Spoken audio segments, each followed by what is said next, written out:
জাগমা দুর্গা 2024-এর পুজো পরিক্রমার semifinal round নিয়ে এই মুহূর্তে চলে এসেছি বোসপুকুর শীতলা মন্দিরে। এবছর তাদের ভাবনা সঞ্চয়। সঞ্চয় কথাটা শুনলেই মাথায় আসে মাটির ভাঁড়, লক্ষ্মীর ভাণ্ডার, এই সমস্ত কিছু। আর এবার সেই মাটির ভাঁড় নিয়েই তৈরি হয়েছে এই পুজো মণ্ডপ।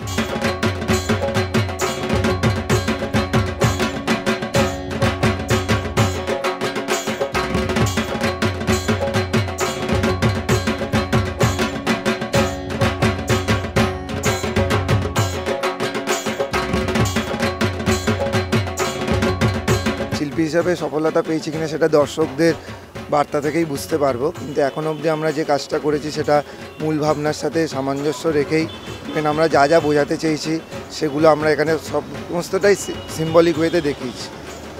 এখানে আমরা সঞ্চয় বলতে যেটা বোঝাতে চেয়েছি, মূলত আমরা যে ছোট ছোট উপার্জন থেকে আমরা যে টাকাটা সরিয়ে রাখি কিছু ছোট ছোট স্বপ্ন পূরণের জন্য, তো সেক্ষেত্রে যে ভাণ্ডারটার ব্যবহার করে থাকি সেটা একটা ট্রেডিশনাল মাটির ভাণ্ডার, যেটা আমরা মূলত লক্ষ্মী ভাণ্ডার বলে থাকি। কিন্তু সেই মাটির ভাণ্ডারের পিছনে যে ইতিহাসটা, একটা ভাণ্ডার কী করে তৈরি হয়, সেটা মাটির কারখানায় কীভাবে আমরা তৈরি করি, তারপর সেটা পূরণ দিই, মানে পোড়ানোর পর সেটাকে ব্যবহারযোগ্য করে মানুষের হাতে তুলে দিই, মানুষ সেটা ব্যবহার করে ভেঙে ফেলে দেয়, আবার নতুন একটা ভাণ্ডার নিয়ে আসে। দুর্গাপুজোর ইতিহাসে প্রথমবার একটি ক্লাব বোসপুকুর শীতলা মন্দির, যে তার 75তম বর্ষে একটা ভাবনা এনেছে যে একই জায়গায় দুটো মণ্ডপ এবং দুটি মাতৃ প্রতিমা। সেটাও কিন্তু আমাদের সঞ্চয়, এই যে মূল ভাবনা তার সাথে মিলিত, যে আমরা যেভাবে একটা মণ্ডপে দেখাচ্ছি যে সঞ্চয় বলতে যে জিনিসটা সিম্বলিক ওয়েতে যে ভাণ্ডারটাকে ব্যবহার করেছি, তার মেকিং প্রসেসটা দেখাচ্ছি।